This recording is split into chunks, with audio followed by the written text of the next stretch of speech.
Gabby. Hi. How are you? Good, how are you?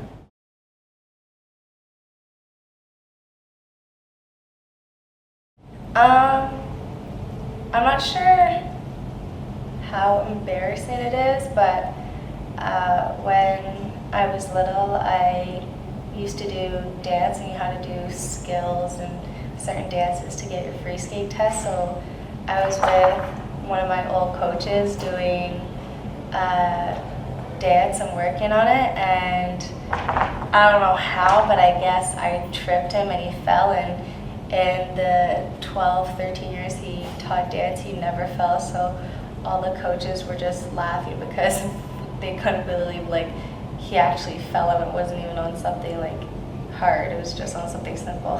All right.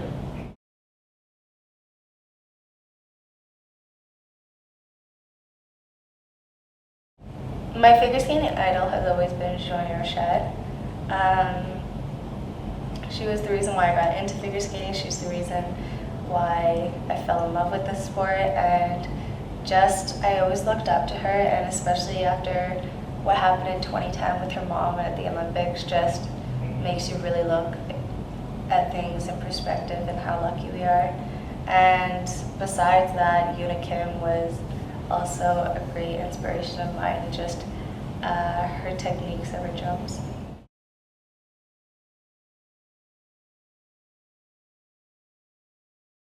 I saw Joanie skate in 2006 at the Torino Olympics, and I was 8 years old then, and that's when I knew I wanted to go to the Olympics. I represent my country at world and Olympic level. It took 8 years to get to the first one.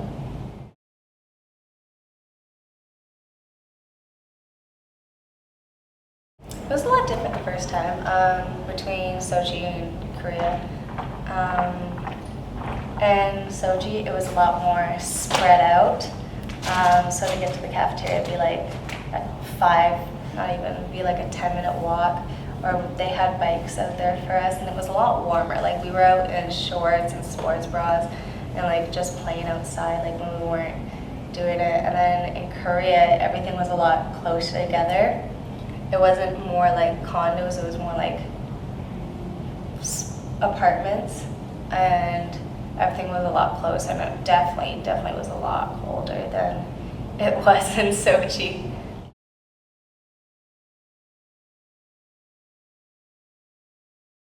I mean, you can always talk about the Olympics and how it's very different, and you can always like think you're mentally ready for it, and then once you get there, it's a whole different ballgame than what you thought. And the big thing is like, yes, at the one time it feels like it's the same skiing competition, but another time you're like, this only comes every 4 years.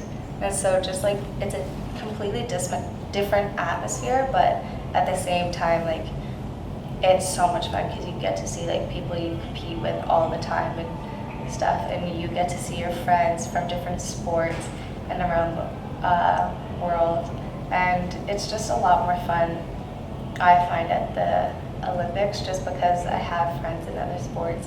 And when I saw them in Sochi to when I saw them now, there are still a lot of the same people, and it was just like seeing old friends that you haven't seen all summer basically.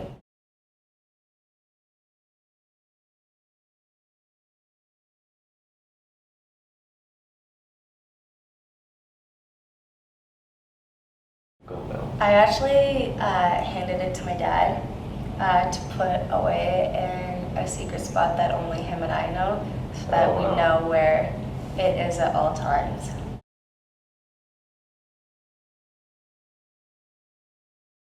It's different. It's like a huge cafeteria, and then you have people from all around the world. Like in a cafeteria, you can sit with someone in like some Swedish, French, Italian, Russian, like everyone can just sit together where they want, and you have different foods from around the world.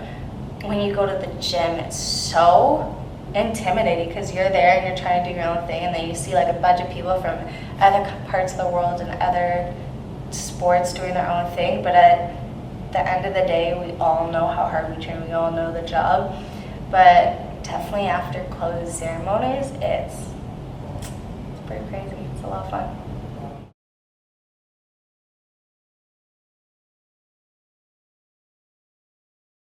Definitely in Sochi when Team Canada threw their own party and celebration, and people from around the world, instead of going back to USA House or Holland House or something, they came to the courtyard that Canada had and just joined us, and it went from like just Canada to like, so you had like 270 people to like almost 500 people. Jesus. Big party. It was a lot of fun. Yeah, I can imagine.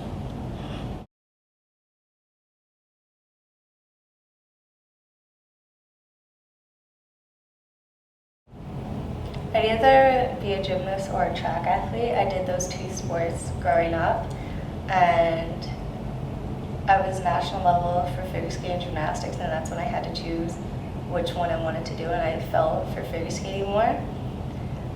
So either gymnastics or triple jump and 400 meter for track. Would be my two.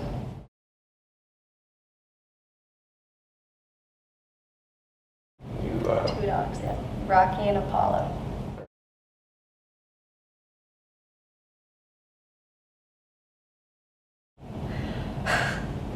Apollo is a very sassy, a lot of attitude Yorkie poo. We call him a very sassy poodle. He does not really like other dogs. He stands his ground for sure, but he's also very loving and very sweet. And Rocky, which is my dog, he's a Yorkshire Terrier. He's very chubby right now. I'm trying to help him lose weight, but he really loves food.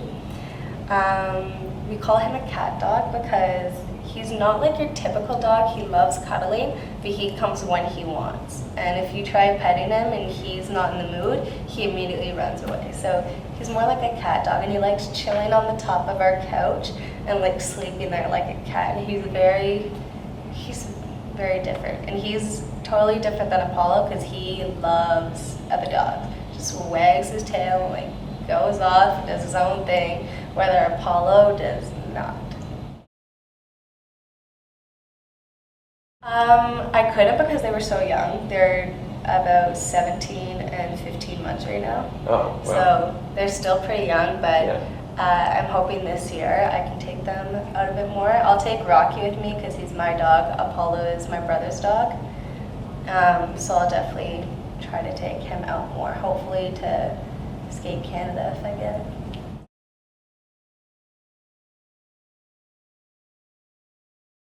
I don't know because it's a long flight for such a little dogs. I miss them terribly when I'm away, but it just also depends if they're allowed in the hotel, what to do and everything.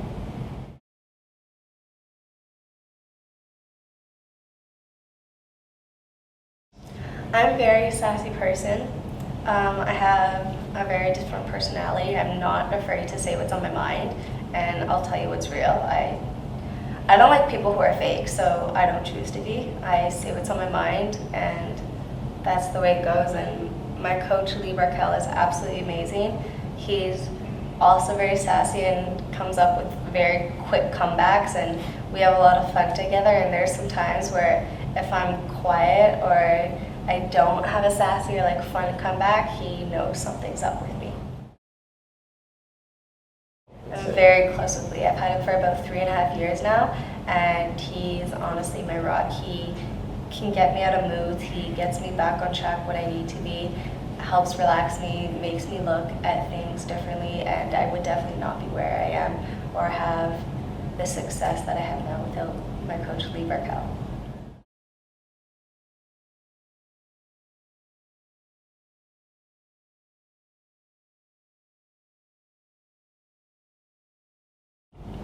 It would definitely have to be this past fall. I went through surgery. I went through a bad stage where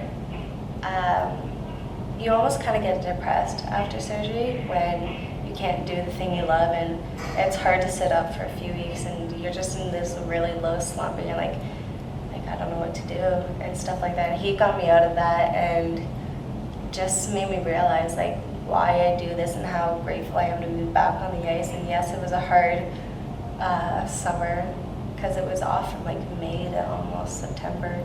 And it was just like an Olympic year, so everything was going on, but he got me out of it and just made me realize how much I love it. And honestly, it was skating that I missed, but it was also being away from my coach, being away from my training mates, but mostly being away from Lee and just having that support system was definitely a hard thing. And it's hard when I go on tour because I don't see him for about a month, and it's like, when I do my jumps, it's like, I wish I had my coach here with me right now. Right.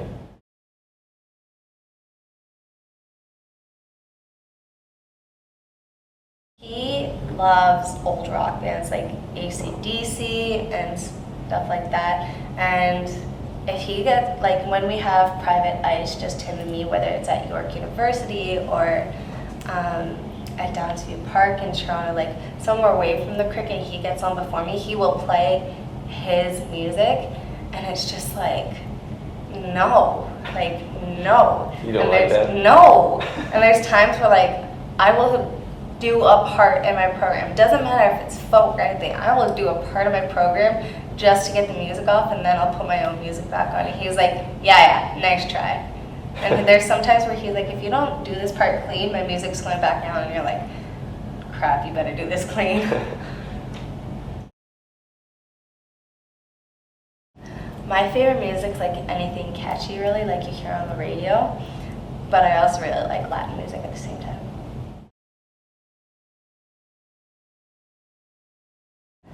I've actually known it for quite some time, but it's Bruno Mars, that's what I like. That's always been my jam since it's come out, and like, it's the song that I put on in the car that I just like dance to. Zach, what's one of our other good songs too we always listen to in the car? I Like It Like That. Yeah, I Like It Like That by Cardi B.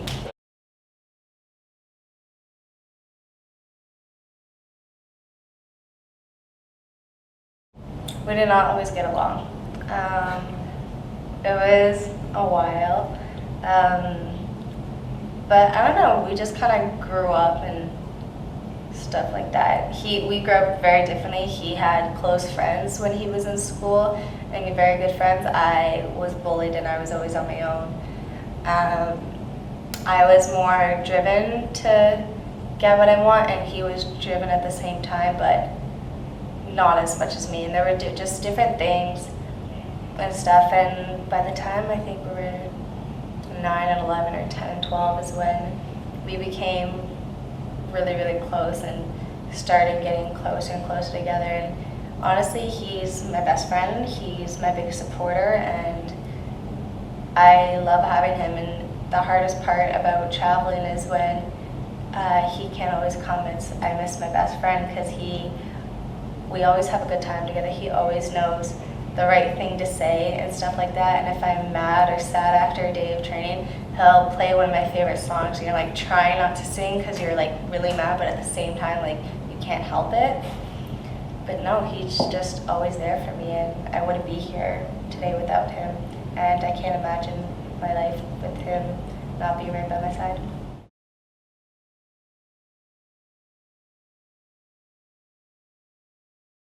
We like jamming in the car up to our restaurant and our cottage in Perry Sound. You know, like a Nintendo Switch? Oh, yeah. Yeah, Right. so we bought that a few weeks ago, and we really like playing Mario Kart on it, and we're very competitive, and our favorite character, his name's Morton.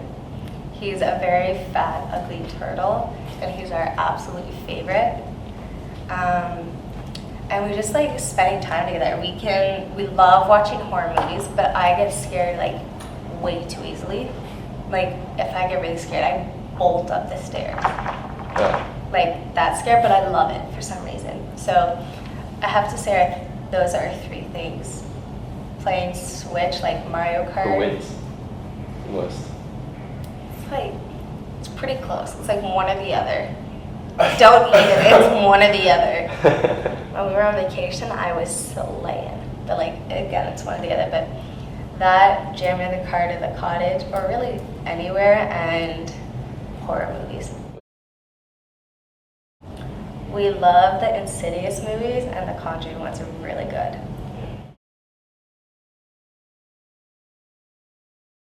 yes, that kid has a lot of attitude.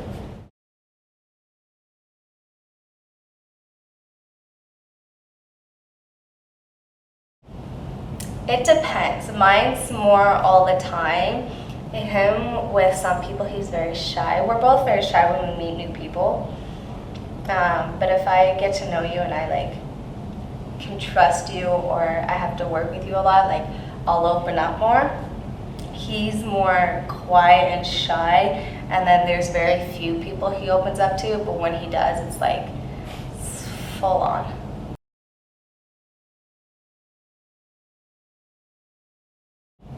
There's not just one. We're very proud, we're very loving, we're strong, we're independent. We have beautiful land, beautiful people.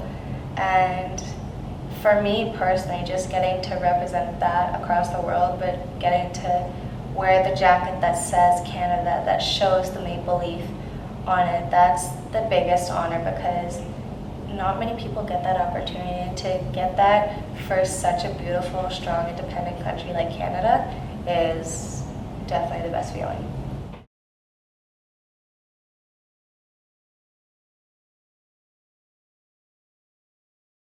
Only take the car after.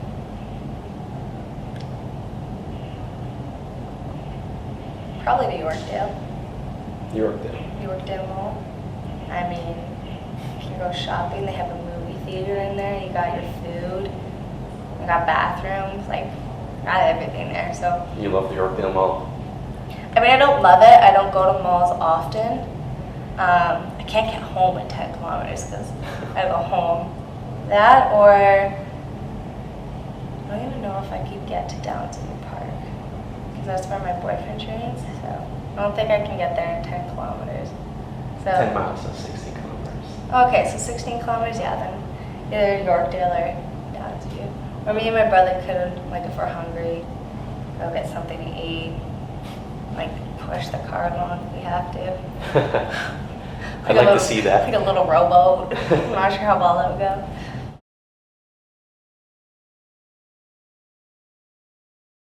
My favorite dish? Well, my dad owns a restaurant, so he's a chef. Yeah. So my favorite dish would have to be, I know it sounds like it's not going to taste good, but it's fat-free risotto, like mushroom risotto, with a T-bone steak and either beans or asparagus. I love my vegetable mix. So you have zucchini, spinach, kale, yellow red peppers in it. That's like my all-time favorite dish.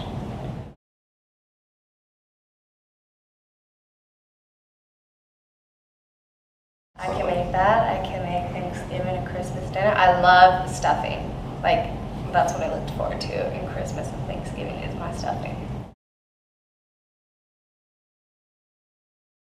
I don't know, my favorite season's fall.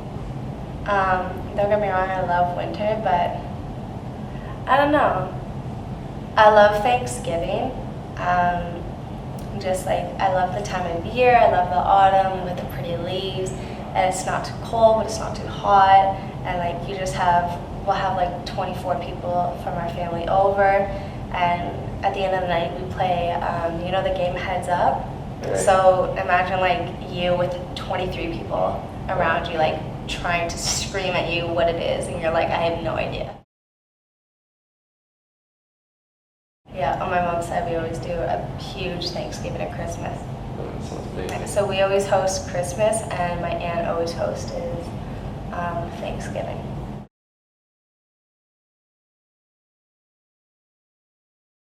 Hi everyone, it is Gabrielle Daleman here. I just want to thank you all from the absolute bottom of my heart. Thank you for all the love, the support you guys give me. I would not be here, the skater I am, the person I am, without you guys. You guys mean the absolute world to me. You guys have no idea how much you truly mean to me, so I thank you with everything I have. I love you guys with my heart and soul, so thank you.